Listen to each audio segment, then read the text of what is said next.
You want ice cream, right? Had enough of that water product, right? That chemical water product? No offense. I don't have any of this in my store. I don't have one shelf with one jar of one chemical in my store. And there's lines every night. And of course, I do have a book, shameless plug time, of my top 20 recipes, and you can get it either by paying cash here, which is $48, you save $5.50 in shipping, or you can PayPal me. But I will give you a tip. You all have business cards, don't you? I have a better one. My business card is a business card, but on the back, what does that say? Read it so they can hear it. This card good for one free small cup. One free ice cream, every business card I give out. And of course, they come to the store. Yeah. So I think you ought to do that tomorrow. Oh. And if you think you'll lose money on it, I don't think so.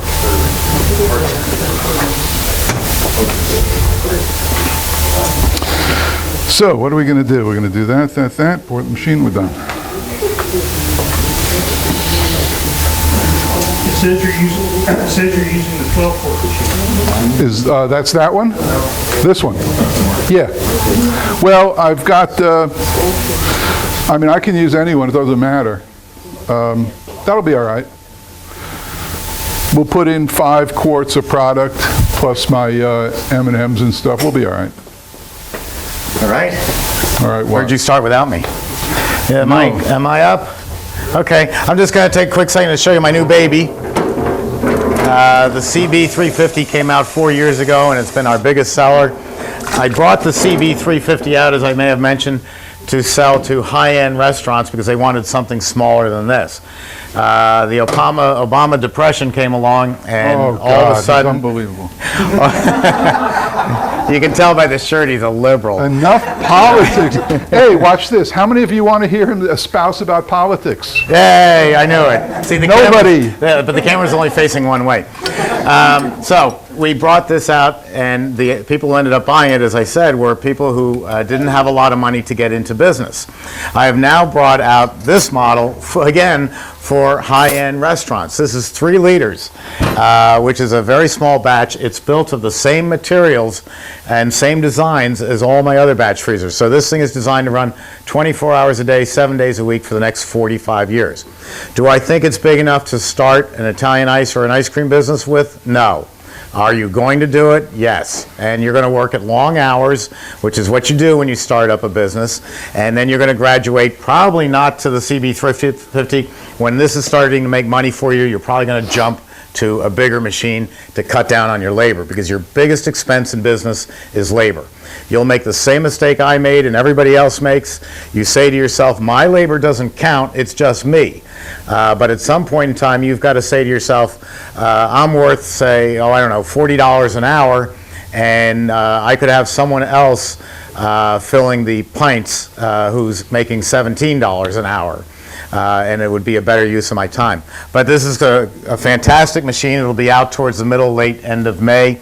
It's all ready to go.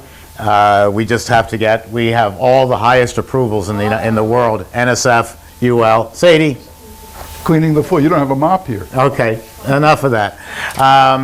So you can stay tuned for this one. It's going to be great. Oh, the price will be $5,450 plus shipping. This is $9,650. That's $19,900 and $21,900, depending on whether or not you get it with the IOC. Quart? That's a 10 quart or 12 quart. Okay, I opened my store 2 years ago with the countertop model, and I ran it for a year with the countertop model, and then I went to the 24 quart. Good girl. And now I'm ready to go up to the 40 quart. What is it, 40 or 44? 44. 44. 11 gallons in under 10 minutes. Because I realized that instead of making, you need me, Ken? You're raising your hand. Go ahead with your thought. I have a question from the audience. Okay, instead of making 5, 6 flavors at once, we've become so popular that I make 1 or 2 flavors at a time now. So I make larger batches. And I'm here because I can open an ice cream store, and I have done 5 stores already for minimal money. I'm not a big believer in, some guy emailed me and wanted me to come out, and he said, I have $60,000 to open a store. $60,000, I could open 60 stores. I mean, that was unheard of for me. But I go on the premise of inexpensive, practical, and no chemicals. I don't use any added chemicals in my product, and it's a homemade ice cream. You'll see we'll make one today. Usually every other month I make a different flavor. And I have a book, by the way, that has 20 of my 20 most popular flavors in it.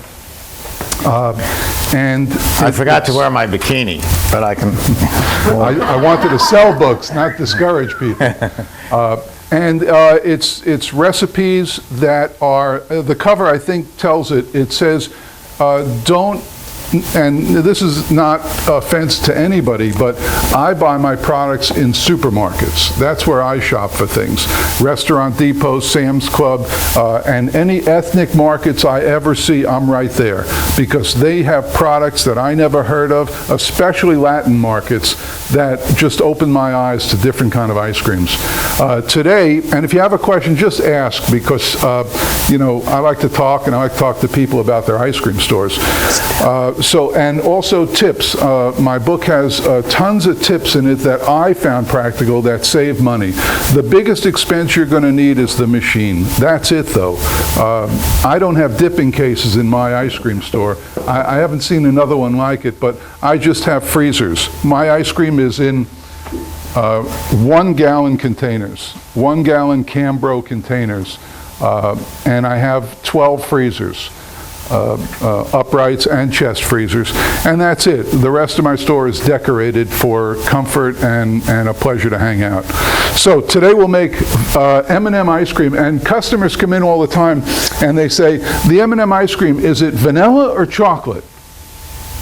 Well, if you've gone to have M&M ice cream and it's vanilla ice cream with M&Ms in it, it's not M&M ice cream. So today we're going to make real M&M ice cream. If you took a bag of M&Ms and just transferred it into ice cream, that's what you're going to have today. Now also, being on the cheap, I use candy brokers for my products. Candy brokers, you can find them in flea markets selling candy that's outdated. And I buy the 1 pound and 1 pound 3/4, 1 3/4 pound bags of M&Ms for 50 cents. 50 cents, the most I paid is 75 cents a bag. Of course, I buy them 100 bags at a time, but these guys go to stores that are going out of business or the product's outdated, and you know, some of them are cracked, whatever, some of them are in pieces, you can see, but it doesn't matter for the ice cream. Heath bars, Mars bars, Milky Ways. Go ahead, Ken. I'm sorry, before you get too far from the audience on the internet, could you please, one more time, repeat the name of your book, the price, and your PayPal email address? Is that real, or you're just doing that? Okay, don't buy it now. Buy it after you taste the ice cream.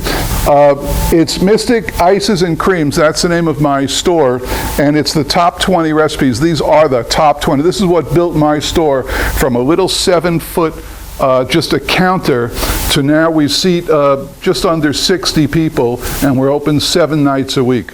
But it says here, just so you know, this is our philosophy: make incredible ice cream without buying jugs, cans, or jars of flavoring or coloring. All the stuff you see here, and again, no offense, just my style, I don't have one of them.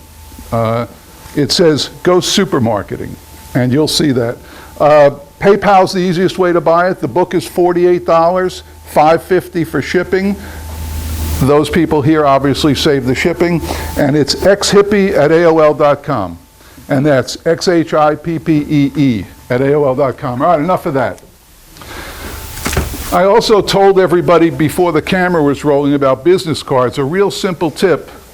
my business cards look like everyone else's business cards, except that on the back of my business card, it's good for 1 free small cup of ice cream. Limit 1 per visit. So every time I hand out a business card, I've got a customer. And really, that's all you want, is them to come to your store once, because they'll come back.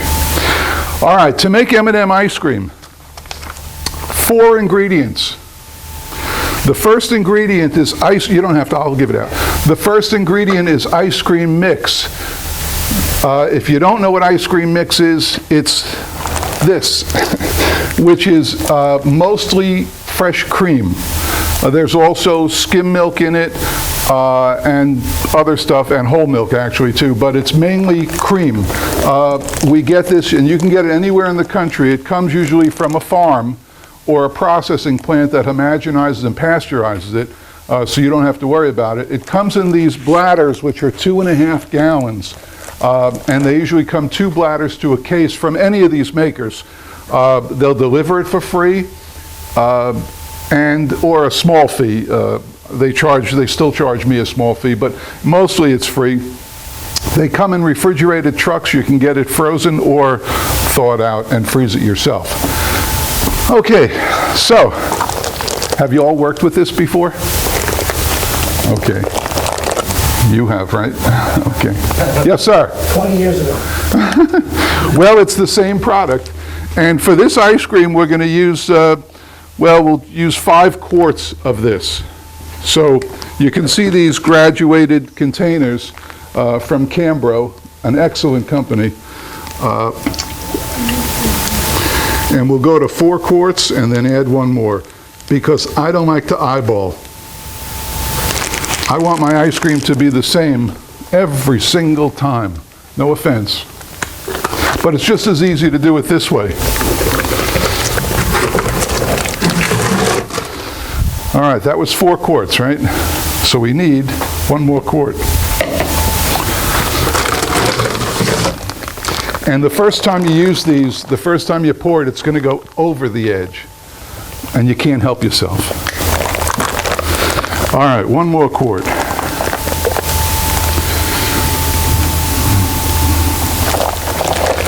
Now I also use the same proportion of vanilla as I use cream. So if I use 5 quarts of cream, I use 5 ounces of vanilla. 10 ounces, 10 ounces. 10 quarts, 10 ounces. So, all right, we have 5 quarts. You writing this down? And then the vanilla, same thing, 5 ounces. Now the M&Ms that I get from the brokers, they come in bags, and they've usually been melted, or they've been cracked, or they're just outdated, but they're every bit as good. And what we've got here is 32 ounces, 2 pounds of M&Ms. And we're going to put them right in the food processor. I use this every day. And it's going to get loud for a few seconds. The goal is to make this into a powder, to make your M&Ms into Eminem Powder. So I use this.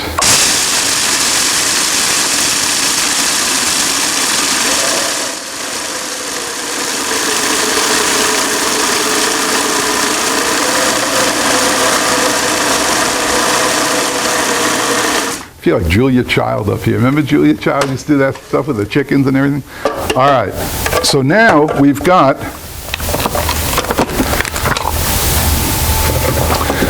I'll show it to you in a second. It's really Eminem Powder.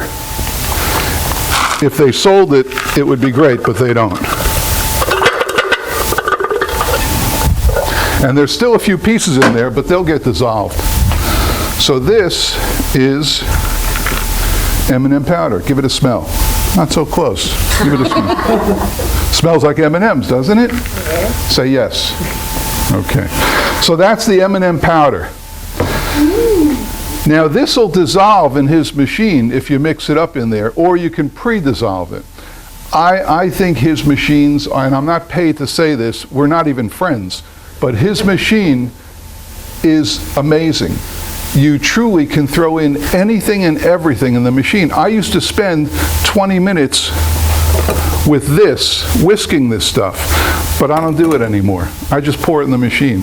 And he's probably going to cringe now, but I do this in my store, so I can do it here. I buy these bowls, by the way, that do that, and they make it very easy. This is $1. So I pour this right in here.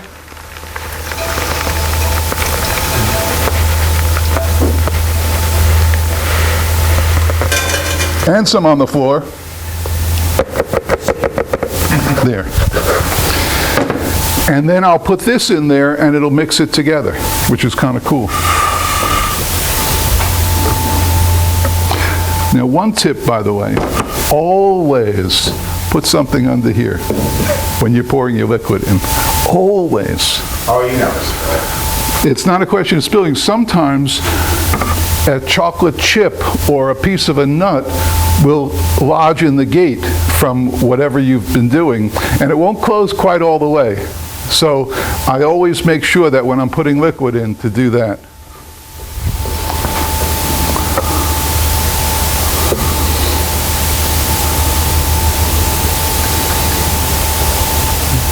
And there are different percentages of butterfat, as Steve alluded to before.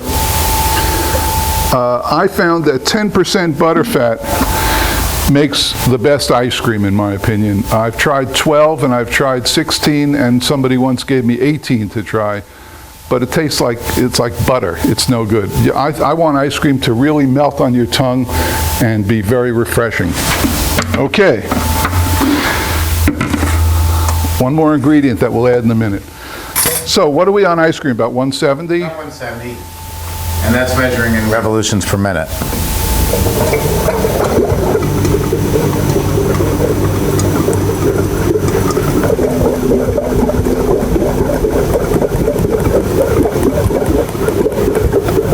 Now, I use a timer, but not this timer, and I don't use it to time the product, so I don't even have these. I use a timer to tell me how long it's been in the machine. So instead of counting down, instead of counting up, it counts down, or something, whatever that is. Okay, so after that, these are, now what it's doing is, it's doing this, so I don't have to. Later, I'll show you the new version of this that is amazing. Changed my life. Changed my life. These are minis. I used to use regular sized chocolate chips, no more. Minis are definitely the way to go. And again, right into the machine. Steve's probably having a heart attack back there. But right in. I mean, this machine is unbelievable. Get them all in there. How many minis to put in, or how much? Just through experiment? Ah, yes. Yeah, it took me a long time. I had the first countertop machine in my kitchen at home for months developing recipes. And I finally came up with recipes that are workable, inexpensive, practical, and no chemicals, no added chemicals. And also there's very few of my recipes have added sugar. Because the products that I'm using are sweet enough. You'll taste this ice cream, this is unbelievable, but no added sugar. In my book, by the way, not to tout the book, because any good book should do this, there's all different size batches. You can have, when I started out, I had 1 1/4 quarts of cream. Now, of course, I'm up to 10 quarts or 15 quarts of cream, but in this M&M recipe, it's 1 1/4, 2 1/2, 5, and 10 quarts of product with the associated amount of M&Ms and chips and all that stuff. So it's mixing up now, and now we're ready to put on the refrigeration. Right, Steve? Right. Okay.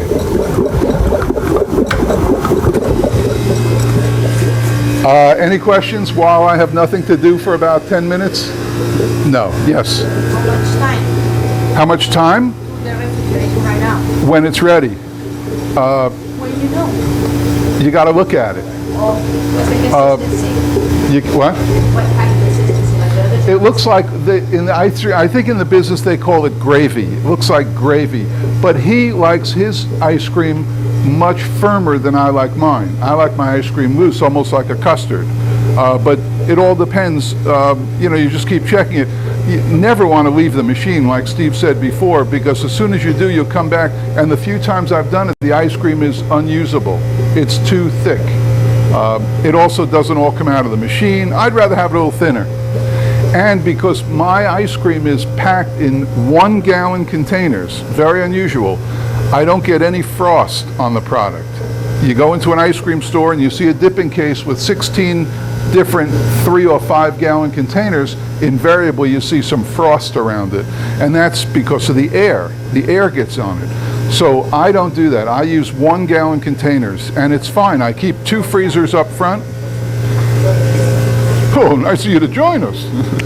I keep 2 freezers up front, one with my adult flavors, one with my regular flavors. I carry about 35 flavors at all times, and they're in 1-gallon containers. And when I need from the back, I just send one of the girls or whoever, I go to the back, and I just get another gallon. Yes? It's going into a hardening cabinet, not today, but in real No, I don't use hardening cabinets. No, hardening cabinets are kind of expensive. They're really expensive. That's a blast freezer, right? Yeah, blast freezer, hardening cabinet. Yeah, they're way too expensive for me. No regular freezer. This just goes into, mainly what I use is Sam's Club chest freezers, $150. And what temperature? I keep it at about -10. They'll go to -20. I keep a few of them at -20 for after I make it right into those cold ones. But that's the cheapest way I found to do it. Hey, Jeff, when they ask a question, could you repeat it? Because the people in the... Oh, okay. He said, how can I possibly be this good at what I do? How many gallons can you fit in one of those chest freezers? What's that? How many gallons can you fit in one of your chest freezers? Well, the chest freezers that they sell at Sam's Club are 2 kinds. They're 5.5 cubic feet and 7.5 cubic feet. I get the 7.5 cubic feet, and I can keep about 22 gallons in there. 2 levels, and except for the compressor part, I get 1, 2, 3, and 3, so that's 3, 6, 9 is 18, 19, 22. Jeff, I do the same thing here. I don't use a hardening cabinet because I'm not making large quantities of ice cream. And they're also selling fast. They're selling fast, Right. That's right. If I was an ice cream parlor, say up on Cape Cod, and I'm going to have 300 or 400 customers a day, I need 10 or 11 tubs of this M&M ready to go. So then I buy a hardening cabinet, and that becomes my inventory. But if you're working a not huge volume, like a resort community, you can get away with a chest freezer. I have one over on the other side of this room that I use, and if I only fill it halfway and it's set at 10 below, it'll do the job quite nicely. Yeah, they work. They're fine. And you know the price of those blast freezers, right? Yeah, about $6 grand. Yes, a blast freezer, a hardening cabinet, and also dipping cabinets. You know how much dipping cabinets are? Not only are they expensive, but they're counterproductive. There's absolutely no need. If you have a dipping cabinet, people, I'm sorry to sell against this, but people walk in, they say, oh, can I try that? And what's in that? And all we're doing is wasting time. So I have a menu board. I print beautiful menu boards on my wall, colorful, gorgeous, 4-foot menu boards. Go ahead. No, I'm just agreeing with you. I mentioned earlier ice cream folks at yahoogroups.com, and we were having this discussion just last week about, and it was also in the National Dipper, about sampling ice cream. And you just get some people in who will spend 2 hours sampling absolutely everything. And you love them. We love all our customers. We love some of them more than others. No samples in my store. Yeah, because it just slows down the line so badly that if they can see it, they're going to be staring at it. And then you also have the difficulty of if there's 32 flavors, which I'm against. I like not half that amount of flavors and then substitute others in. If you've got all those flavors, everybody's staring and they can't decide what it is that they want. I'd much rather have a very nice menu board up on the wall. Notice my signs. I do them all in stainless steel. They're simple and they get to the point. When a salesperson comes in and they're from Coca-Cola and says, we're going to give you a free menu board, there is no free lunch, as we all know. Their menu board has got Coca-Cola all over it or Pepsi all over it. They're advertising themselves, not you. Don't let anybody else advertise anything in your store except you. So if you have a simple menu board and you're keeping a limited number of flavors, it's a lot easier to run that business. Jeff, how do you advertise the flavors you have? I have menu boards hung up on the wall that I do on the computer, and then I bring them to Office Depot and they print them for me on foam core, laminated. And I have 5 boards. Each board has 6 flavors with drawings and illustrations, and they're very colorful. And when people walk in, they're drawn to that. They stand there sometimes 10 minutes reading, because I have 35 flavors or so, and they read all the flavors. Then when they finally come up to the counter, they know what they're having. When I first opened, I bought those little spoons for tasting spoons, because I figured, wow, you got to have those. 100% of the people who wanted a taste of something didn't get that flavor. 100%. Nobody ever said, oh, that's good, I'll have that. No. Oh, that's good. Can I try that one? Or I'll have that one. So forget it. My philosophy in the store is, there's no samples. Whatever you like, if you don't want it, give it back, I'll give you something else. No problem. No looking bad. No questions asked. And nobody's ever done it. The only thing I do slightly in addition to that, Jeff, and I don't own an ice cream parlor, so I don't have first-hand knowledge of this. I just hear from my customers. If after the sale they have bought Jeff's mint chip ice cream, and just before they're walking out, I would be inclined to at least think about, oh, here, try a taste of this M&M, I just made it. Because that way, they've got the ice cream in hand, they're going to say, oh, give me a pint to take home. Americans hate to take anything for free, except for this crazy sampling. But if they've already bought a cone and you say, I want you to try this, they almost feel like they're letting you down if they don't buy a pint and take it home, because you've just said, hey, listen, I really like you, you're my special customer, and on your way out, just try something special I made this morning. I think it's great. And psychologically, boom, they'll go right in and buy a pint to take home. So now you've upped the sale. I don't know if that works in your store, if you do that. Well, I give away samples all the time, but after they've eaten their ice cream. And I also have 5.5-ounce clear cups with those snap lids on them, and I keep them in the freezer, all different flavors and everything. And as my good customers are walking out, I throw a few in the bag when they bought pints.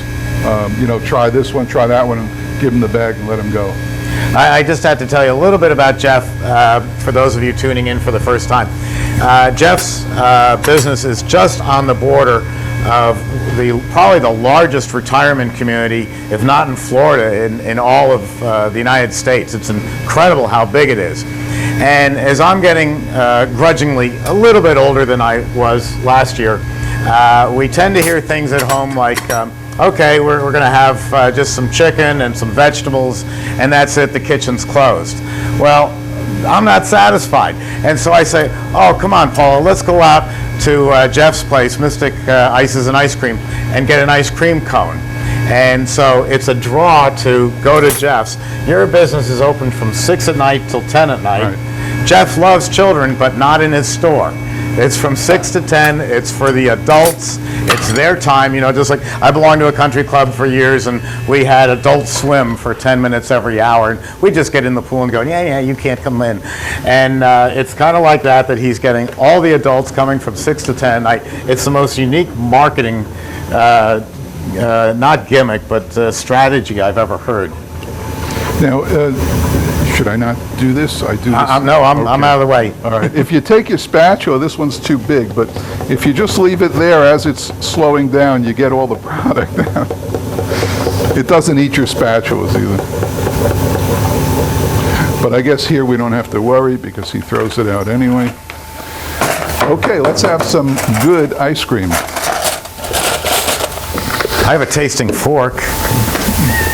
Can I try it? Sure. See, I like it a little looser than you normally do. Oh, man. Oh, I'm sorry, you can't have any. It's all mine. Oh, come on up and try this. This is unbelievable. That is the best. You said it was a unique M&M. That's the best I've ever had. M&M. That's incredible. And you saw what went into it. It's nothing but good stuff.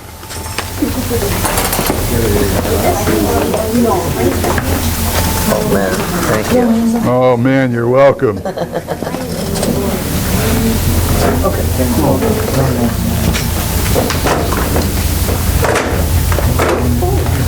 Isn't that good? Yeah, give me a nice small one, please. Yeah, that's about right. Thank you. So maybe I asked the wrong question about the freezer. You don't serve it like this, you do freeze it before you serve it, or no? Oh, sure, at least a day. For one day. You ate yours today. So what's the difference? Well, between I mean, doing that- You do that, you said 10, like 10 below, 20 below? Yeah, 10 or 20 below. Look, we've gotten Ken to come down from Blast Mount freezers are Ararat. going, what is the blast freezer like, 40 below? 30 to 40 below for a hardening What's the cabinet. difference in the product, though? Well, nothing, but they'll do it in about a half hour. See, the reason that blast freezers are It's just popular, It's just faster. it's faster, and the philosophy is that you won't get ice crystals because you're doing it Rod, faster. are you trying this? But if you do it in small batches and you keep it in 1-gallon containers, then you'll be all right. You want to get Paulison? You bet. It's the 1 gallon. Yeah, I think Canberra 1-gallon containers the way to go.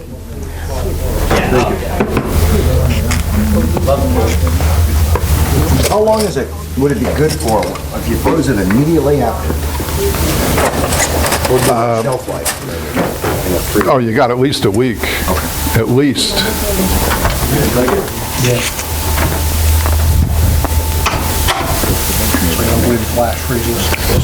Well, it's not that I don't believe in it. I can't spend that kind of money. You know how many ice creams I got to sell for, Just take this and put it in your ice cream cabinet, just like this. in freezers? I don't have dipping cabinets. I don't use dipping cabinets. I use freezers. I dip from containers out of freezers. Freezer temperature. In the back, they're about 15 below. Up front, they're about 0 to 5 below. And then opening and closing them all night, of course, they get lower and higher and higher. No, 10% dairy mix you use? I just checked the TV. They haven't picked a new pope yet, so you don't have to fly off to Rome yet. Well, he's here, they can't elect him while he's here. No, they can't. What do you want to put this in? I'm going to put that in small containers later and take it all home and eat it myself. Well, why don't you give it to me? I'll put them in. You sure? Yeah, Okay. because otherwise you'll be rock hard. You'll never get it out. All right. Give it to me in those ones that we had there. Yeah, I think they're 1 quart. Yes.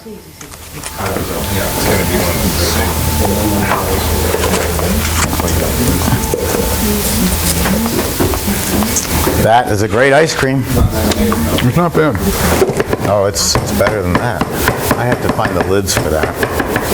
I have lids here. You do? Okay. Yeah. And just put a skull and crossbones on the top of each one so nobody takes my ice cream. I think we'll be able to do this. Yes. Now, Paula went out and got lunch. We're going to have that in just a couple of seconds. Yum. What were the days when candy was your lunch? When what? When candy was your lunch? Oh, yes. Grab a Snickers bar or Yeah, nothing's changed. Snickers bar. Yeah, that's your Boston accent. No, you sounded like from Midwest. Yes. So after everybody eats this, we're going to take a lunch break, and we'll be back shortly after that. We're going to be making another ice cream with Jeff. No, I and- think you're going to make bubblegum ices first. Yeah, we're going to make bubblegum ices first with Rod, and then we're going to make another ice cream. And then anyone who would like a tour of the factory, we'll be happy to take you around. If you, let me go off camera for a second. If in the course of your business you're looking sure. for financing, we mean, I have don't that have a choice. available. I use a company called Sterling Capital Leasing Yeah, it'll be fun. for financing. They're in Farmingdale, New York, and Barry Fink is in charge up there. And the reason I use Barry and Sterling Capital Leasing is you go to a leasing company, and they're used to leasing cars and boats and airplanes. and they have one certain rate because they do it. They do it all the time. If you decide that you're not going to drive your car anymore, they know how to dispose of it. They don't know what to do with a batch freezer. So they don't want to turn away the business, so they just raise the rates. Well, Barry has worked with me for a number of years. He also used to sell those other people, Taylor, who don't make batch freezers anymore. And he is very knowledgeable of our industry. So anytime you want, you can talk to Barry Fink at Sterling Capital Leasing. Just call me. I'll get you the phone number. He's a very helpful person. Anybody that I recommend to you is going to be either the president of the company or very high up in the company, so that when you call them, just mention my name and things will get done, and things will get done very quickly. I try to surround myself with really excellent people, as you've seen over the years on these Lunch with the Presidents. Just great people who enjoy the business. All of us, we're in the business because we really have a good time doing it, and because it's profitable. We wouldn't be in it if it wasn't profitable. Thanks. So we're going to take a break for lunch, and we'll be back in about a half hour. We'll leave the cameras on so you can see what's going on, but we're going to get something to eat other than ice cream. Then we'll be back to make some more ice cream and Italian ices. Thank you.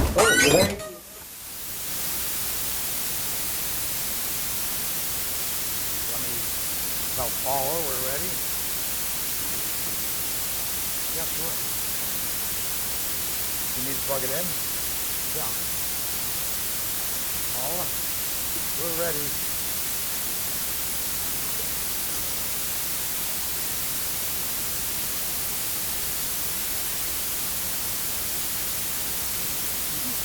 Right over here.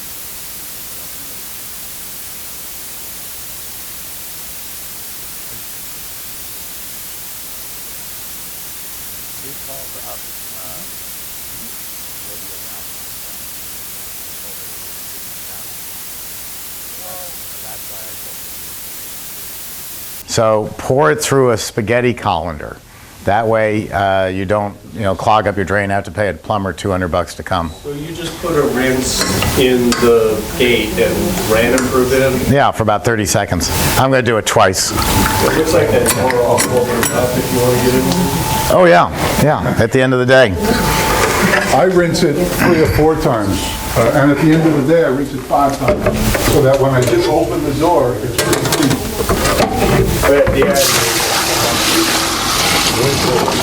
Also, all the parts can go in the dishwasher. Is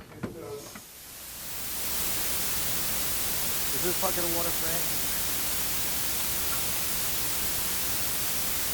With the washing process. Well, the cleaning's but I learned that it takes years to understand that the more water I flush through the machine, the easier my life is, because then when you open it, it's clean.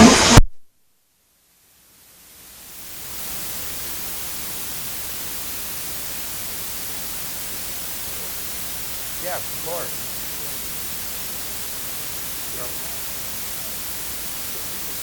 It's double. No, 50% overrun means you're getting half the amount of product. Think of overrun.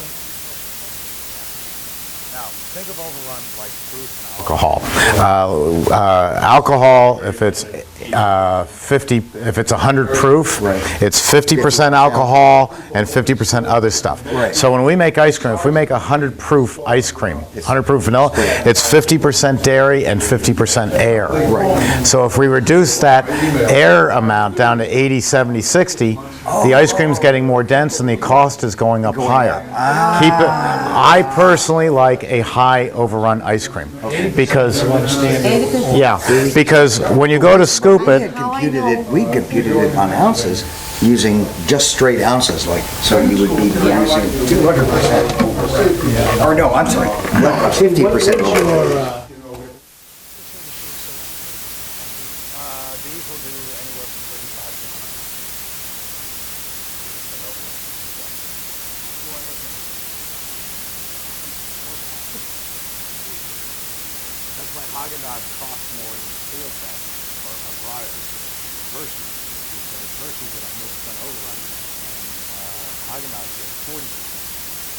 But you have to take other factors into account. Nobody ever walked out of an ice cream parlor and said, that's the best damn air content ice cream I ever ate. They eat flavor. Flavor's everything. My machine, the dairy, it doesn't mean anything without his flavor. It's people eat flavor. That's all they do. And so I want an intense flavor. If I made you a pale pink ice cream and hand it to you and say, that's delicious, what is it? I just failed as an ice cream maker because you can't tell it's raspberry instead of strawberry. It's all in the flavor. Forget the overrun. Yes, my infinite overrun will give you anything you want, but when your employees go to scoop it, they're knocking 100 down to 90, 85, 80 as they compact it. If you start at 60, now you're down to 40, and your costs are going through the roof. Also, we put Haagen-Dazs into business. They are a very low air content, low overrun ice cream. You don't see successful Haagen-Dazs ice cream parlors because a 4-ounce portion of 100% overrun is falling off the cone. Right. You know, it's just falling off this thing. A 40% overrun is in the lower 2/3 of the cup. The customer feels cheated. It's so dense that they feel full. I love Haagen-Dazs, but I bring home a pint and I have a spoonful before dinner.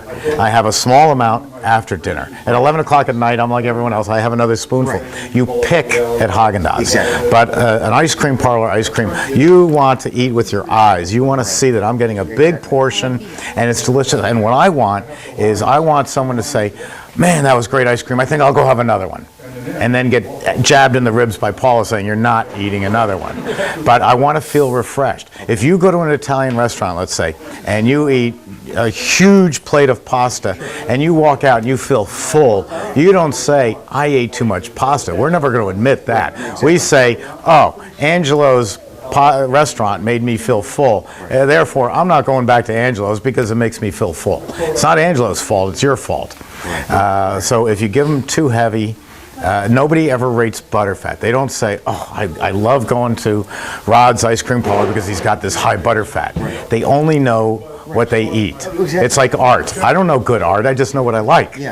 And people don't rave about air content, they don't rave about fat. What they rave about is flavor. Flavor is everything. We're just looking at a Hershey's. Yes. At that kind of consistency. Hershey's is 100% overrun and a 12% fat. Yeah, exactly. Yeah, to make it last into the next century.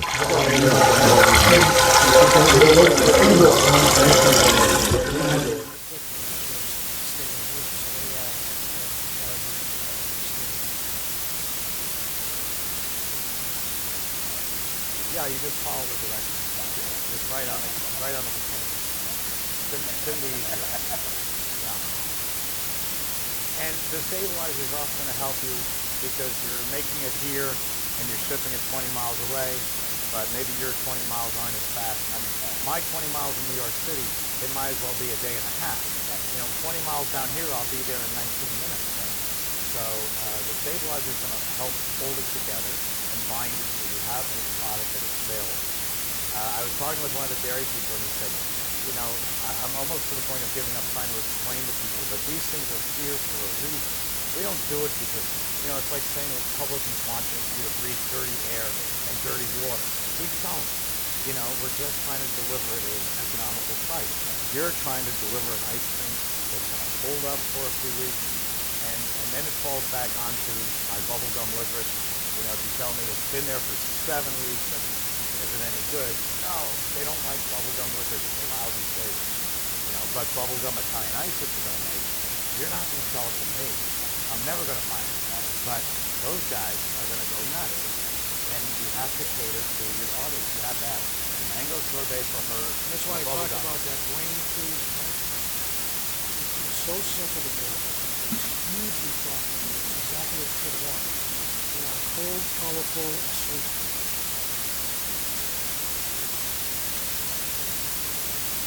How you do?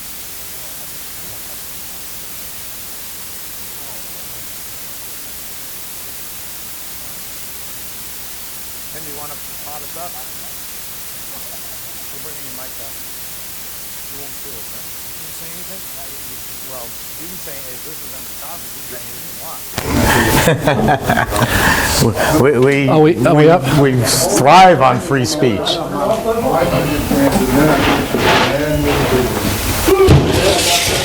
Okay, we're back. I want to clarify one thing that I said earlier when we were talking about costs. I said that the cost of of Italian ice is roughly 2 to 3 cents or 3 to 4 cents an ounce, and ice cream is 30 to 38 cents an ounce.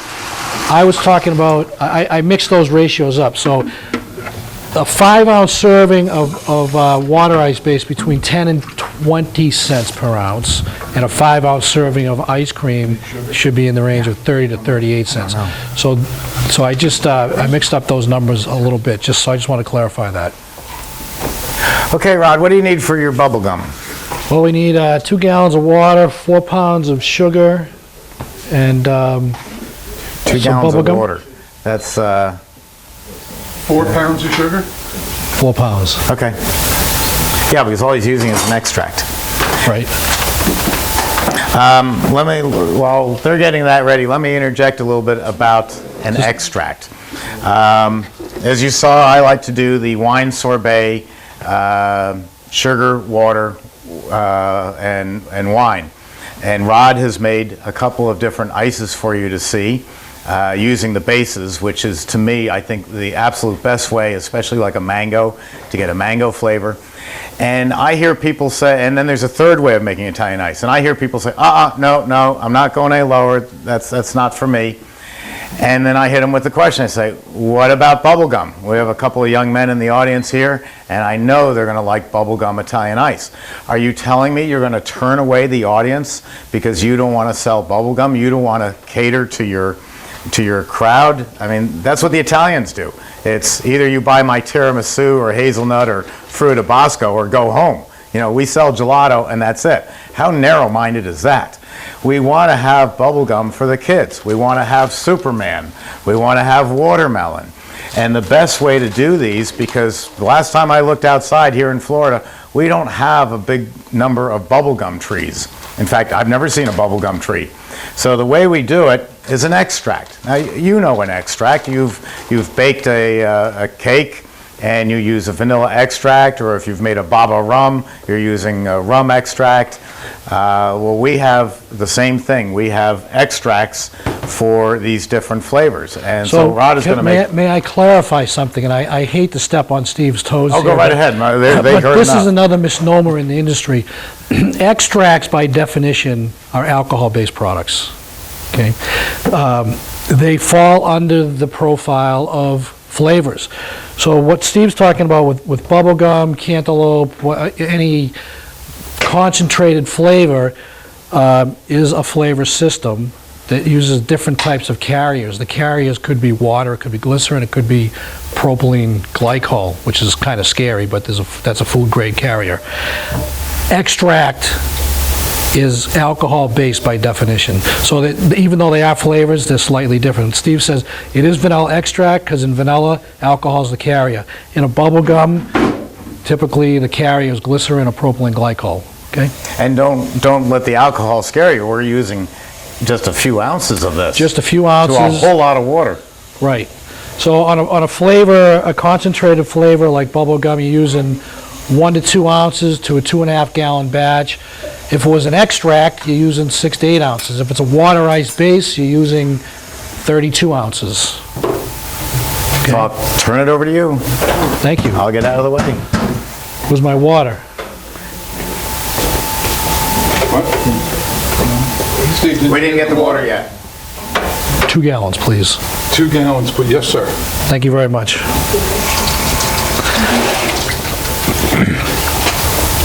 So that Eminem ice cream was excellent, wasn't it?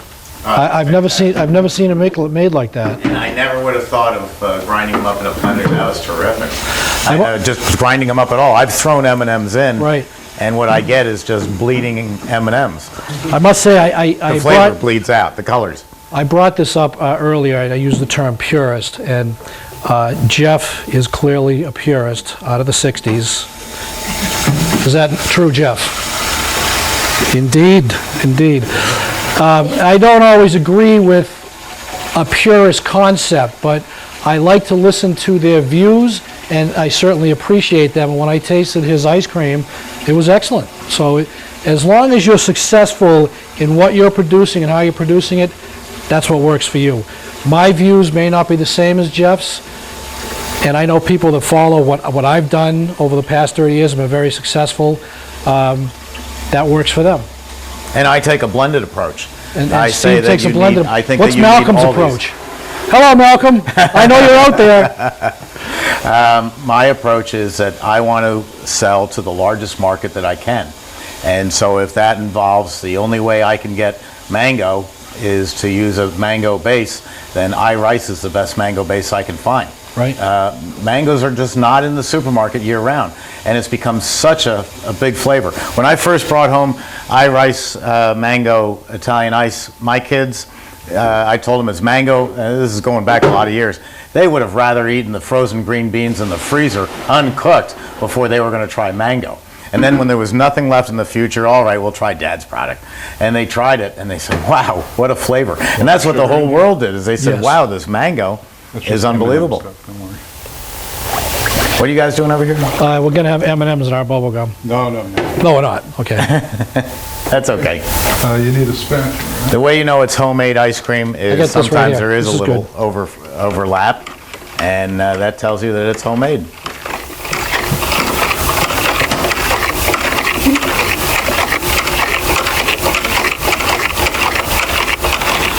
Just want to check what speed we left it at, because this is an ice.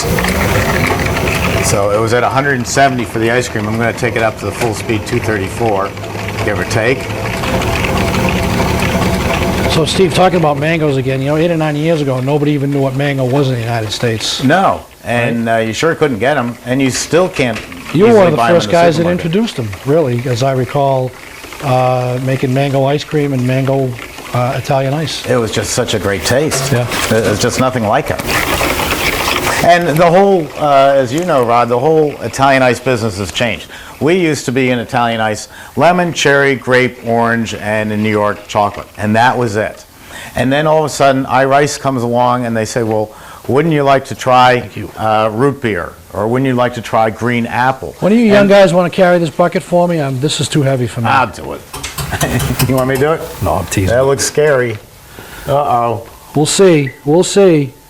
You know what he forgot? He forgot the bucket underneath. There we go. But I checked to see if it was closed. Oh, yeah.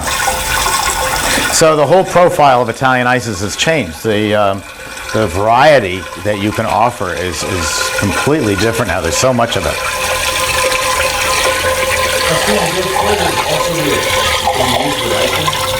Yes. Do you use the Italian ice flavors with ice cream, or do you use different ones? Rod? You can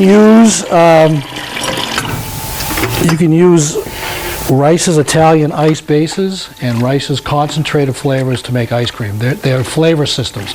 So they can be used to make ice cream, they can be used in bakery application, they can be used in confectionery application. They're flavors.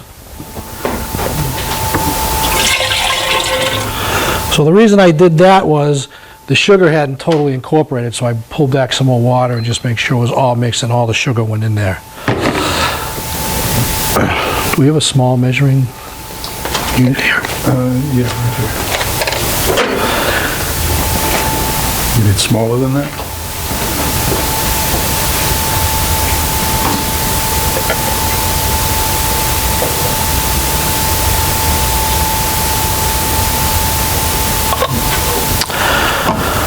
Okay, so what we're making here is, I'm taking this recipe from a stabilized ice system. However, we're not adding the stabilizer today because the stabilizer didn't make it. But normally I would add 2 ounces of powdered stabilizer to this, and that would end up giving you the same texture as what you saw in that mango. What we'll get today without the stabilizer is the texture of what you saw in the cherry, so a little less creamy. So I've added about an ounce to an ounce and a half of this bubblegum flavor. Oh, it smells so good. Did you guys smell this? You did? Did the little guys? Yeah, I smell it all the way. Yummy, right? Couldn't you just like eat this right now?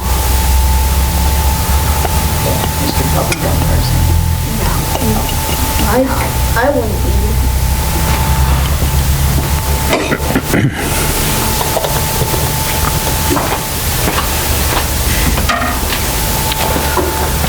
I don't know, should I tell Steve I'm gonna start his machine without him in here?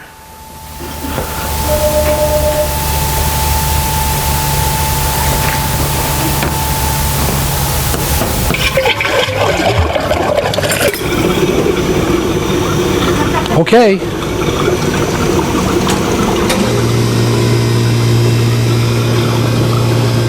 Ken, what do you think?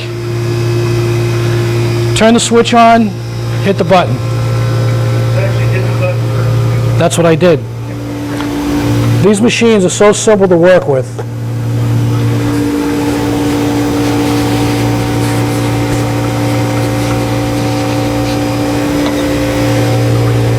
Did you all get a chance to see this, the bubble gum?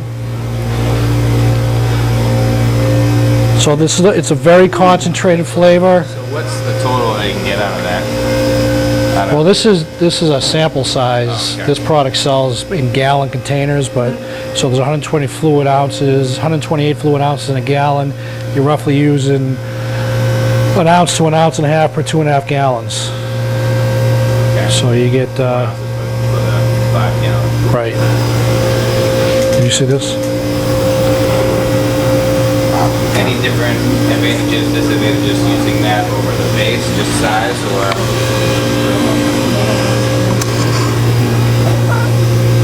In many instances, or as Steve says, you want to use the water ice based system wherever you can, because what we've done is we've combined flavor systems, we've added fruit juice, we've added fruit. With a flavor like this, it's just the flavor.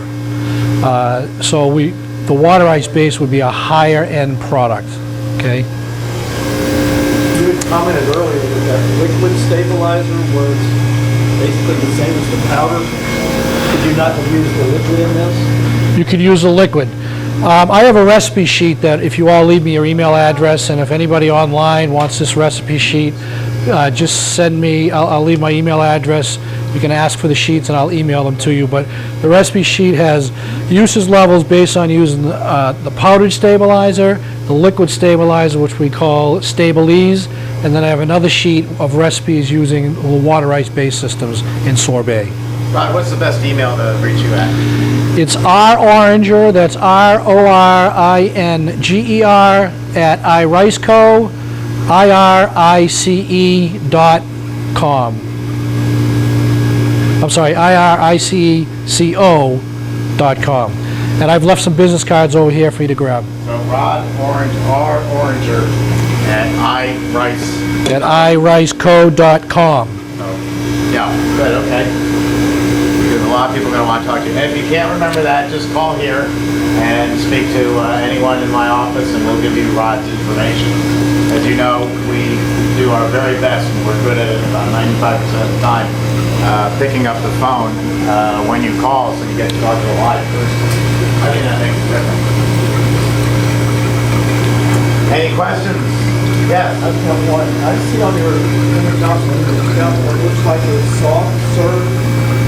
Does your machine do a soft serve like that? No, that was a mistake in the sign that there's a picture of a soft ice cream cone. We don't do soft ice cream machines. In fact, when I help people set up a business and they insist on having soft serve, which are about $25,000 or $30,000, I tell them, plan the store, put in the electric line and the plumbing for a soft serve machine, but then don't buy it. Wait and see if I'm correct that you don't need it. If I'm right, I've saved you $25,000 or $30,000. The batch freezer is going to give you hard ice cream. It's going to give you the Italian ice, frozen lemonade, gelato, frozen custard, all these different products. I can't see why you would buy a soft serve machine that's just going to give you vanilla and chocolate. It's so limited. Well, I think your machine did. I was just curious if I was missing something. No, soft ice cream is one cone at a time, and as you've seen all day, we're doing batches. I will say this, if you have to have a soft serve machine, I have a recipe using the I.Rice sorbet base and water ice base that you can make a soft serve non-dairy dessert that stands up on a cone. So I have that recipe if you're interested in that. Again, you can get it from me here today, or you can email me and I'll provide that to you. So just by using the I.Rice sorbet base, water ice base, a little bit of sugar, you can have a soft serve Italian ice that stands up on a cone. Anybody else? Okay. Any other questions? You had something? No, I don't have anything right now. When you get into the Italian ice business and the ice cream business, don't just say, okay, I've got a push cart and I'm going to go do this fair. When Rod and I were growing up, McDonald's consisted of a freestanding building and a parking lot. And they sold a hamburger, a cheeseburger, fries, and a milkshake. And that was McDonald's. And then one day somebody said, you know what? The building is here. The deep fat fryers are here. The parking lot is here. Why don't we open for breakfast? And that just changed the entire fast food business. Now they're open, practically 24 hours a day. Some of them are open even 24 hours a day. You need to do the same thing. You need to say, okay, I'm in the Italian ice business and I have a push cart. Where else could I sell this product? Well, I could sell it to chefs in restaurants who don't want to invest in machinery. They don't have the time. And you can walk in and offer them the mango sorbet, kiwi, champagne, grape, apricot, all these different exotic flavors that restaurants like. So you're expanding your business like that. You can go to hotels and do the same thing.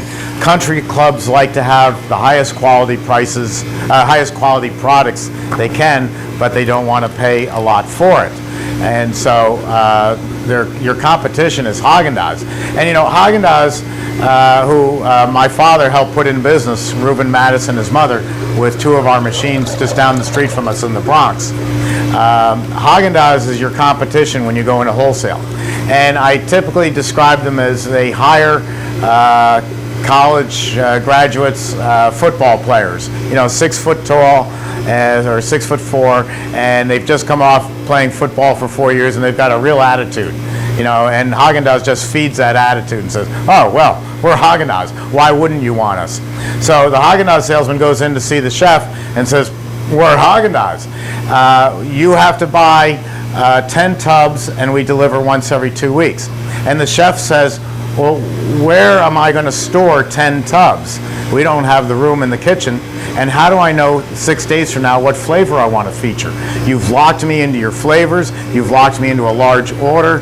And then you walk in. And what you do is you walk in with 2 or 3 containers of ice cream. And the chef is extremely busy. So you go about 9:30 in the morning when they're doing their buying. And you just try to get in and you want to see the chef, and you're just going to stay for a minute. Chef, here's some of my mango ice, here's some of my champagne sorbet, here's some ice creams that I made, and leave. That's it. Then go back a couple of days later with maybe a couple more containers and say, Chef, here's a list of my flavors. I can deliver a minimum of 2 tubs every 3rd day, and these are my prices. Oh, and by the way, Chef, if you have any ideas on how to improve my mango sorbet, by all means tell me and I'll tell our sorbet maker that you'd like to have this done. You're doing the inventory for them. You're doing the ability to change his menu or her menu. And you're listening to them. You're taking direction that, well, they would like to have theirs with a little bit of this in it. So you're doing everything for the chef. And chefs stay at a job maybe for 5 years unless they own the business. If they're an executive chef, after about 5 years, they're probably going to move somewhere else. And one of the things that makes a great chef is they are, of course, a world-class cook, but they also know where to buy the best meats, where to get the freshest vegetables. Now they know where to get the best ice cream and sorbet. So they're going to take you with them when they go to the next location. So it's a wonderful market to go after. In New York City, we were just solid wall-to-wall union. So when I go into the Four Seasons restaurant or River Cafe, both of which are my customers, the chef has got a tough decision to make. He's got a pastry chef who makes pastries. And under union rules, the pastry chef can't make ice cream because they were hired to make pastries. It's insane. But that's what they're up against. So you're able to, I'm trying to fight that and say, well, I think you should put on a pastry chef just to make ice creams and sorbets. All you have to do is walk in and say, I can give you better terms, not so much money, but better deliveries than Haagen-Dazs can. and you're going to have a great sale. And it's easy to do. I have so many people say, you know what, I couldn't do it. I don't have the nerve to go up in front of an executive chef. Steve, you're a salesman. You've been a salesman all your life, and so is Rod. You know, you're able to do it. I can't. I understand that. Let the product do the selling. You know, you're not there to give a sales pitch and say your strawberries are better than anybody else's. If he doesn't like the product or if she isn't pleased with it, you're not going to get the sale ever. But if you truly have a great product, which you've seen today is easy to do, you leave that product with the chef, you'll get the order. And if you've got a year-round business and it's really big in the summertime and the winter it's slow, well, you're covering all your overhead by having 10 or 15 restaurants or country clubs or even hotels. So it's a great place to go. One place I stay away from like the plague is supermarkets. I could get into, well, I have sold to Publix supermarket. They have my machine like many do, the CB350, to test different recipes because they're doing large scale. But let's say you're up in New York and you want to get into Pathmark, which is a big chain up there. Pathmark, you make the sale, the people say, okay, you're great, fine. They start putting in my pints of ice cream. I then say, my ego takes over and say, oh, I'm in Pathmark, I'm in 200 stores throughout the New York region, and I go out and buy more equipment, and I hire more employees. And then Tie-Dye Jeff comes along and says, you know, I make a great product too, but my pints cost 2 cents less than Steve Thompson's. Well, it's as if they never heard of Steve Thompson. I'm gone, because all they care about is price. The profit margins are so tight in supermarkets that, you know, if they make 3 cents on the dollar, they're absolutely thrilled. So you're gone. So I just say, I don't want that business. I mean, it's like me. My ego says, boy, I wish there was an Emery Thompson in every McDonald's. My intelligent brain says, I don't want their business. They're going to be calling me up every 5 minutes to push a reset button. Leave that to Taylor. That's not my clientele. My clientele is ma and pa, one-on-one. So if I'm determined that I want to get into a supermarket situation, go to what we call in New York the delis, what they call down here in South Florida the bodegas, and the specialty food places. If you're in a specialty food store or a deli and your product's selling well, the owner absolutely loves you. I mean, this is just wonderful for him. It's wonderful for you. I'd rather have, you know, 15 delis than one franchise. And so that's what you look for. You look for the personal relationship in handling your product. So when that chef says, I have a friend, Nolan West, up in New York, in Portchester, New York, and you know, I'm in the Bronx, and I'm looking for an excuse to get out of work early on Friday. So I say, hey, I'm going up to see Nolan West in Portchester, 5 minutes from my house. I go see Nolan, and we're, you know, sitting around, we're talking about golf and baseball and stuff like that. And the executive chef calls from the Westchester Country Club. And he says, oh my gosh, I forgot. Tonight I've got a wedding, and I promised the bride a block of champagne sorbet. Look at that, that's beautiful. Look how fast that comes up. Nolan said, the chef needs a block of champagne sorbet. He stopped everything, made it for the chef, and delivered it. And I said, Nolan, you're losing your shirt doing this one special order. He said, yeah, but I helped the chef out. He'll never forget me. And he's right. That kind of advertising you can't buy. We're done. We're done. How about that? That's a beautiful product.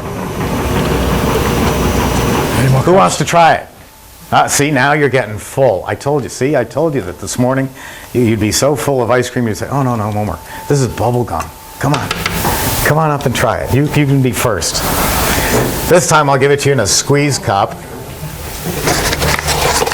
And you try eating it from a squeeze cup, just like that. You can have more if you like. Just squeeze it up from the bottom. Everybody else will give, why don't we give them bowls? I have more over here.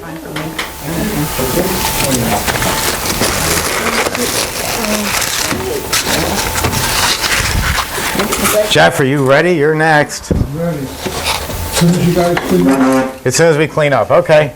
I'm going out to lunch. Rod, you want to come? Yep. All right, I'll start cleaning up.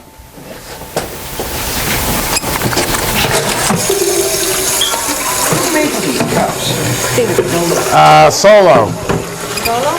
I think. I've got the container here. Looks good. Wait, test the product down. They are. Okay. Floor's getting a little slippery. So watch out. Sorry, I didn't think about that. Sorry.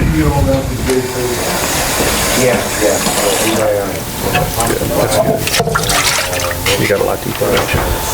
I'm not eating that stuff.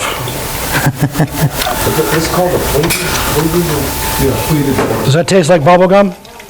Yahoo! Is that good? You know, I am going to take a taste of it. You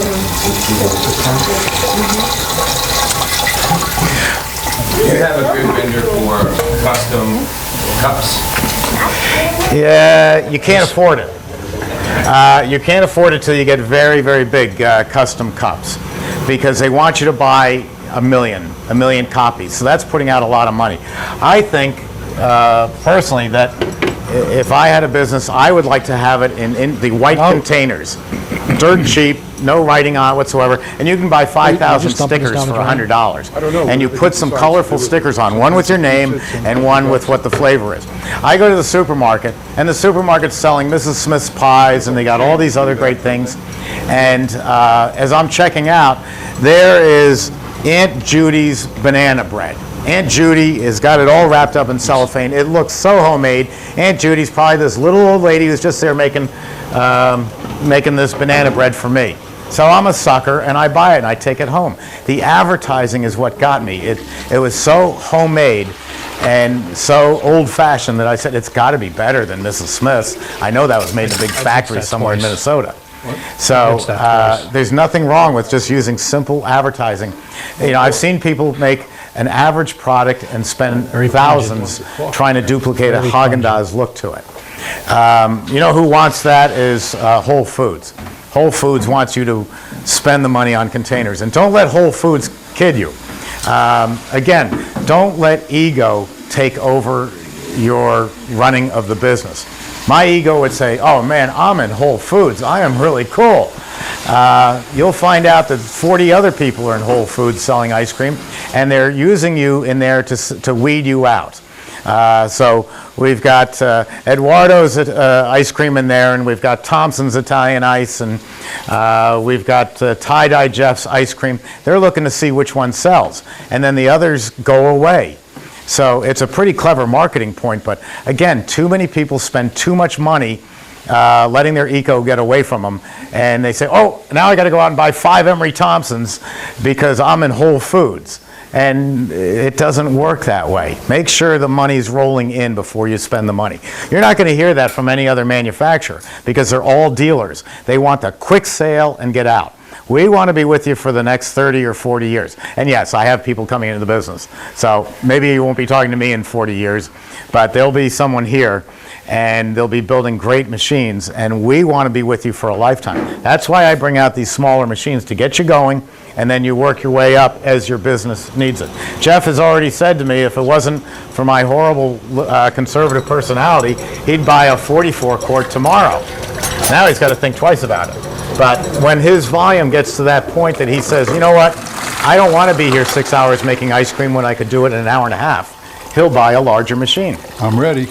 And he'll say, the hell with Steve's crazy ideas. I'm ready for that machine.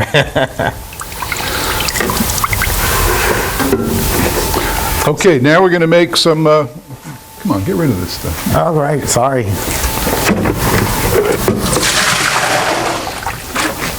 We're going to make coffee fudge ice cream, and why don't you tell them a little bit about your Variegate? You'll have to come next to him so he can pick you up on the mic. I use Fudge, so I'm not that familiar with this, but Rod will tell us about it. So this is a chocolate Variegate. It's actually probably similar to what Jeff makes as a fudge. It's cocoa solids, a little stabilizer, sugar. That's it. It's probably has 10 to 12% cocoa solids. So when you taste this product in the ice cream, and it stands up in the ice cream. So this is a variegating sauce, a stripe, a ripple, whatever they call it out there, but it's a variegating sauce. So when you put it in the ice cream, it puts a stripe in the ice cream. This product, because it has a little stabilizer in it, will suspend in the ice cream. It won't fall to the bottom. And it'll give you a good, thick, rich stripe throughout it. When you bite into it, you can actually feel and taste the chocolate. It has mouthfeel as well as a strong chocolate flavor. You'll see in a minute. But this is a natural product. Again, just cocoa, sugar, stabilizer. Okay. The recipe for the coffee fudge, I used to make coffee chip, but then we started making our own fudge and people really liked it, so we changed it from coffee fudge to coffee chip. It doesn't matter, it's just good coffee ice cream. And you'll see something very interesting in making this. First we'll make the coffee part of it, which is going to be, how much should we make, Steve? What's the capacity of this? It's going to be the 12 quart, so make a 10 quart batch. Really, that much? Yeah. Okay. Steve wants to take this home. Yeah, you bet. Okay, we'll make, it'll probably be about 20 quarts then, so, It's half of your machine. okay. Whatever your machine is. Okay, well, we'll make 10, 10. I'll put 10 quarts of mix in if that's what you want. No. No. It's a 10 quart finish machine. Oh, so 7.5, how about 7.5? No, 3.5, 3 3/4. Yeah, half of what Okay. you do at your store. Okay, 3 3/4 then. So we'll take coffee. Coffee is freeze-dried coffee, only because it's easily dissolvable, obviously. And we're going to use 2 ounces of coffee. So you all have a scale, right? You know how to zero the scale out? You put your container on it and then zero it. You know that, right? Hello? And then 2 ounces of coffee.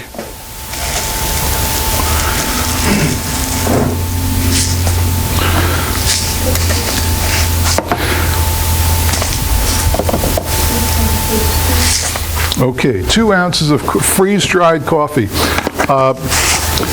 You can buy the house brand, but I think, since you're using it so little and it's so important, buy the best you can. All right, so we take 2 ounces of coffee and pour it in the bowl. This will be cool. Wait till you see this. Now there's a secret ingredient. This is the secret ingredient. Can't tell you because it's a secret, but this is good. Okay, hang on. 2 tablespoons of this. 1, 2. Would that secret ingredient happen to be in your book? Yes, it would. So if someone was to buy your book, we would know what the secret ingredient was. Instantly. Wow. That might be worth it just for that. All right, now to mix this up, we're going to just add a little hot water, like 2 ounces of hot water. That should do it. And get it good and hot, so that's why I use freeze-dried coffee and the mystery ingredient, easily dissolvable.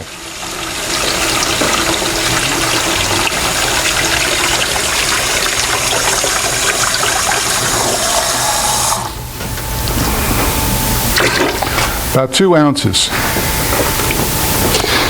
And then we're going to mix it into a paste. Nobody can see this, right? You can't see this, can you? You can tilt it a little bit towards this camera. Oh, this camera here? No, this one. Okay. Well, it doesn't matter. You know what it's going to be. It's mixing coffee, whittling. Don't you dare look. Okay. Okay, so it gets to be like that. And it's very high coffee content. So what we have to do now is transfer this to the mix, or vice versa. So we're going to use 3 3/4 quarts of mix, which is cream, as we said.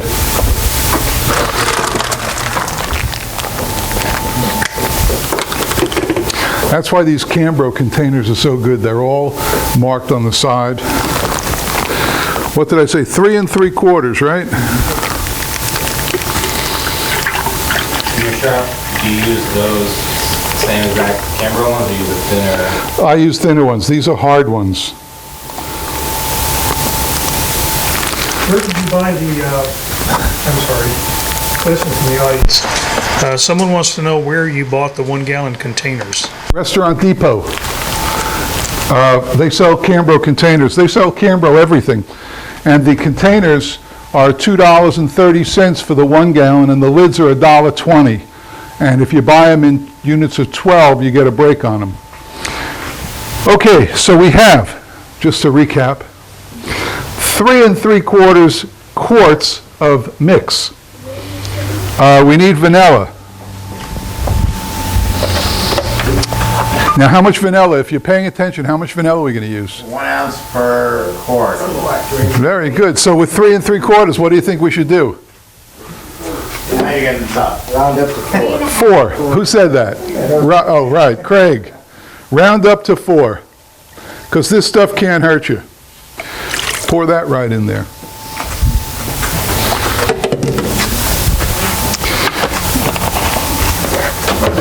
Now, theoretically, you could just put this in the machine and that in the machine, but you want to get it all.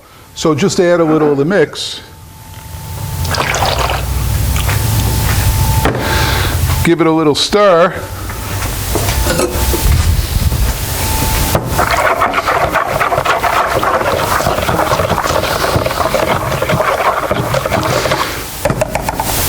Now, to make it easy, as I said, I buy these bowls that squeeze.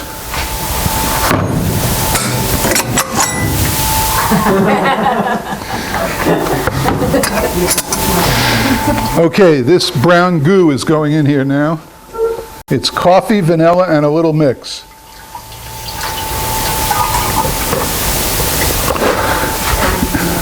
Gonna add a little more to get it all, right? You know that.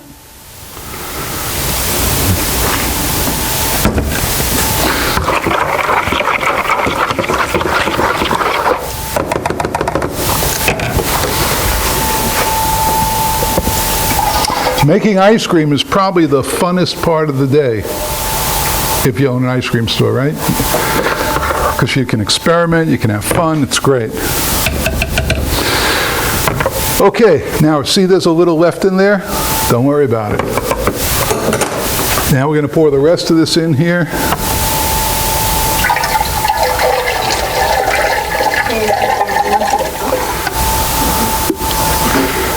It's a good thing the cup's there, huh? All right. Now we're going to mix it together.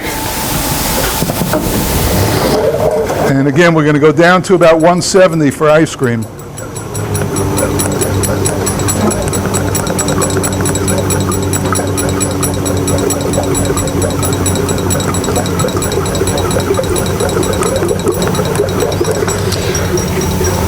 Now, this is going to be coffee fudge. So, what we're going to do is we're going to take some of the fudge, and we're going to, the goal is to have a ribbon through the finished product, a beautiful ribbon. So we're going to take some of this,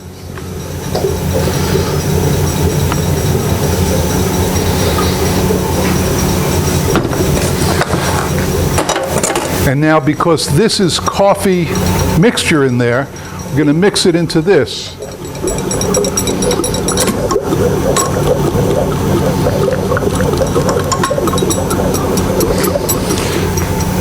Now his product is a little thinner, which is good. It's easier to work with.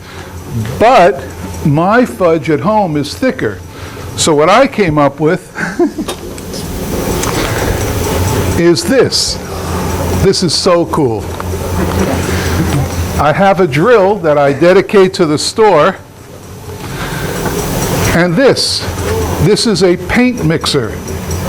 And I just cut it down about 4 inches. And this is the greatest. It's stainless steel. It costs $3. And it saves me hours of mixing and whisking. And it's perfect. That alone is worth what you paid to get here today. This is like an infomercial. Right. I think he's selling. Ron Popeil. And all you do, since it's variable speed, is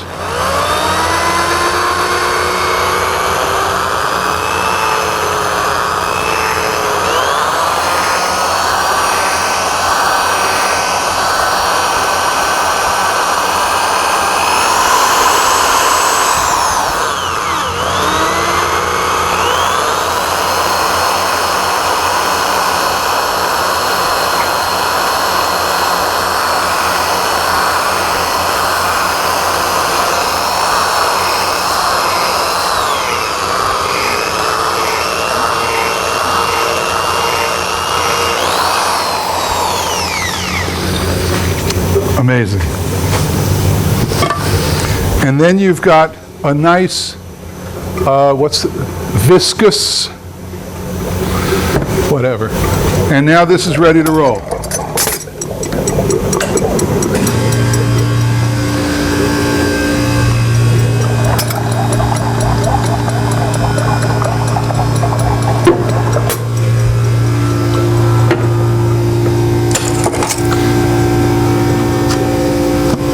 When it's done, I use a spatula to paint it.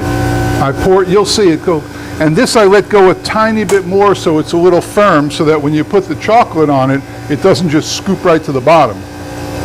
And then you paint it with this and you squeeze it into your container and you make a beautiful ribbon. You'll see, it's so cool.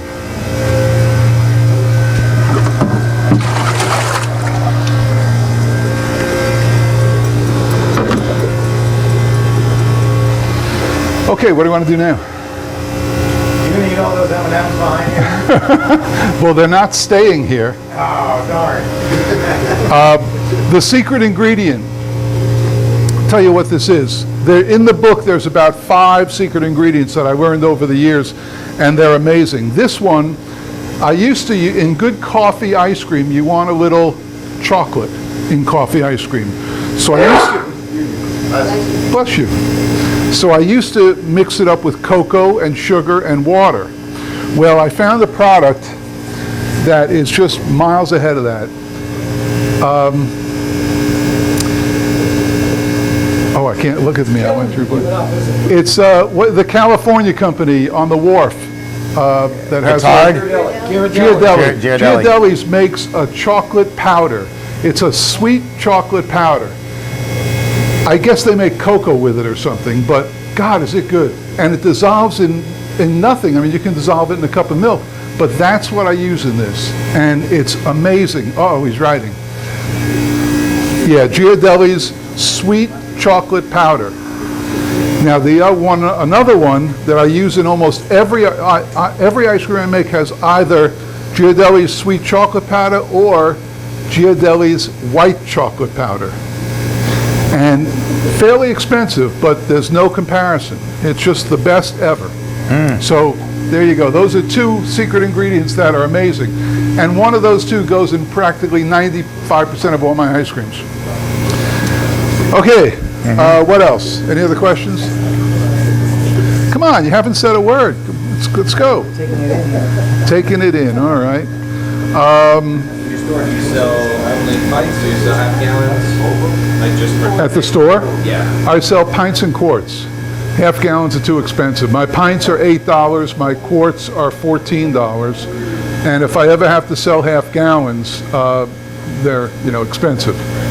Are you pre-packing them, or are you? Oh, sure. You are. You're not Well, hand-packing no, them? I hand pack them as needed, but when I'm making ice cream, if it's a real popular flavor, I'll draw off a couple of pints and quarts and put them in the freezer. But you don't have employees scooping hard ice Sure. cream? And what are you doing, putting it into sure. pint containers? Oh, sure. Okay. All night long. Pints and quarts. As a matter of fact, I have a traffic light replica in my store, those huge, red, yellow, and green. And sometime during the night, we hit the switch and we keep it on for 5 minutes, and quarts are buy one, get one free, and pints are half price. Wow. So, while that's going on, and it's we do hand pack them then. And by the way, in my store, a serving, I don't sell cones, I only sell bowls. And a serving is $6. The second one that you sit and eat is half price, third one is free. How many people get to the free one? Never, never, never. You can't even get to the second one, because you have to finish it, and you can't do it. I mean, my portion is huge. Do you use that in chocolate, like a chocolate mix too, or no? Yeah. You do? Yeah. Look up chocolate ice cream in there, you'll see it. And that's an amazing product. What was the question? Do I use the Ghirardelli's chocolate powder in my chocolate ice cream? And you won't taste a better chocolate ice cream. I buy it in 30-pound boxes. And I get it from a company called Chai something, C-H-A-I. You know the tea, Chai tea? It's Chai something. I think it's in the book, but they sell it at the best price. You can't even buy it from Ghirardelli's that price. Yeah. Oh, Simply Chai. Simply Chai. You can Google them. And I generally, about once every 2 months, I order a couple of cartons of the dark chocolate and the white chocolate. It's great stuff. Okay, we're there. We're there. What are we going to put the finished product in?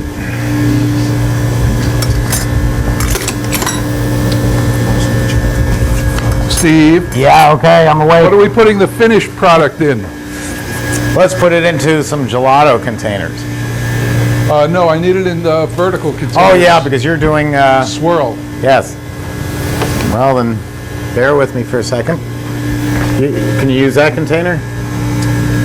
No. What do you need? All right, I'll put it in these. All right? Is that going to work for you, or do you want one Oh, of that'll these? work for me. Okay. I'll tell you, the conditions here are deplorable. Yes, they are.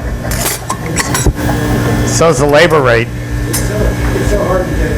It sure is. Okay, we're ready for this.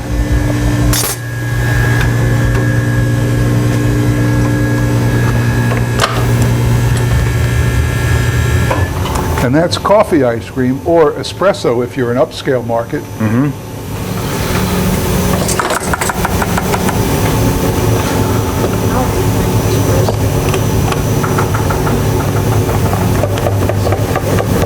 What the chocolate does is it takes the bite out of the coffee. Coffee has a little bit of a bitter taste to it, and the chocolate just makes that go away.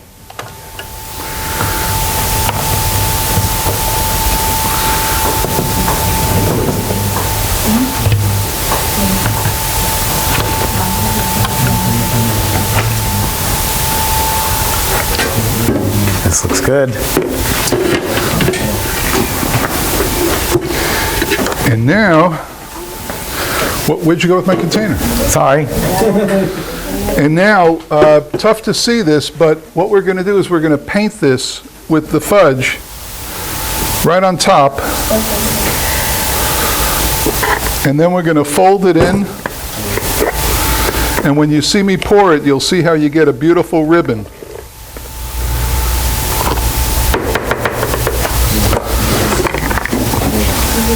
What's important to see here is wow. when he folded it, he only did it 3 times. If you do it more than that, you end up with chocolate. Yeah, it'll dissolve it. Boy, that's the so best I've there's, seen. isn't that beautiful? That's gorgeous. It's And like marble. that's, come taste it, that's coffee fudge. Guess what? I got here first. Yeah. Yeah, we brought the coffee expert all the way from Colombia. There you go, from Juan Valdez's sister. Oh, that is fantastic. Wow. You outdid yourself. These are some high-tech things. Yeah, craftsman, variable speed. But boy, you know, I used to whisk it all the time. Yeah. And it killed my hand. I bet. Because my fudge is thick and it killed me to do it. But then one of my customers said, you know, you ought to use the paint mixer. And he bought it for me and it's $3 and man, it works great. It's terrific. And I thought you said you were the smart guy. Obviously, I one of your was. customers. He's He smart thought enough to of listen this. to his You customers. have to use the freeze-dry coffee? Yeah, I Yes. tried the powder, it doesn't dissolve. Yeah. What mix did you use, the 10% again? Yeah, 10%, Where right. do you purchase that for 10%? Well, down here, I get it from the ice cream club in Boynton Beach. Yeah, ice cream There's also club. ice Steve cream gets it mix from in Clearwater, yes, St. St. Petersburg. Pete. I'm South Florida, I'm trying to get something south. Oh, Boynton they'll- Beach. Yeah, they'll do it. Ice cream club, Rich or Heather. Yeah. Yeah, Rich Draper, Ice Cream Club, Boynton Beach. We Great gotta try product. this, see if it came out all right. Machine that you sell? Yes. Functions. Well, I don't sell the pasteurizing machine. I recommend it. Oh, that is Yeah. If you wanted to make your own blend, the milk, cream, sugar, and skim milk, good. What's that? The chocolate's not bad. No, not bad at all. yes. Not bad at all. No, no. And it's just an extra step. See, the dairy can do it better than anybody. I always go to the professionals. And the dairy does a better job day in and day out. They're scientists. They know how to blend the product properly. So the only, yeah, and even then, you know, it's like owning a Ferrari. You're going to make your own gasoline. You know, you're able to buy the Ferrari, but you don't know anything about gas. What? I don't. Coffee espresso? No. I don't know what that is. Espresso. Espresso? A strong coffee. This is You pretty can't strong. use that. You would have to add more espresso than you would of a freeze-dried product, because even though it's strong, yeah, you can't use beans. No, I know. Yeah, I need know, to but make this break. I need to. If you brew your own espresso, you can use that, but you're gonna have to use, Watch out you don't get the syrup on your sweater. Yeah. you're gonna have to use, I don't know, probably about 16 ounces to 2.5 gallons. Yeah, if it's a real good, strong espresso. Great product. Yeah, we make an espresso. Here you go, Steve. Thank you. 2 quarts. Oh, boy. Thank you, sir. That'll go to good use. You could use an espresso base, and then do the chunks, like a remote. Oh, thank you. Where you get the No, it's a really, the chocolate covered espresso.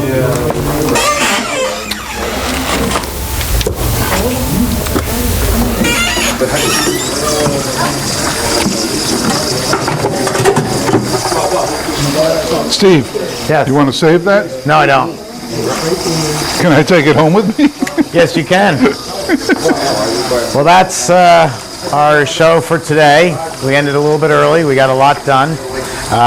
If you'd like more information, go to our website or emerythompson.com, Just look or at- you just can go Google to ice cream mix. email me direct, And they'll find you the closest place. You can get it. emerythompson.com. You can get it. We have a series Ice of cream 5 mix. free Yeah, the same bag. DVDs Yeah, that they we'll all send come out with to it. you Ice cream that will mix. teach you a Ice lot cream of what mix. you saw Just Google today it. You'll and find more. it. In 24 hours from the What's live that? airing of this, Boynton we'll Beach have Ice this Cream up on the Club. website, so you'll be able to see it over and over again. We have our price lists up at the website, something that nobody does. Tie-Dye Jeff's fantastic book. You contact him. You can PayPal $53.50, and it'll be sent out tomorrow. 20 great recipes and hundreds of great tips. And let me tell you, it is fantastic. So thank you very much for tuning in, and we'll be back again here in May and be doing something new and completely different. Thanks for tuning in.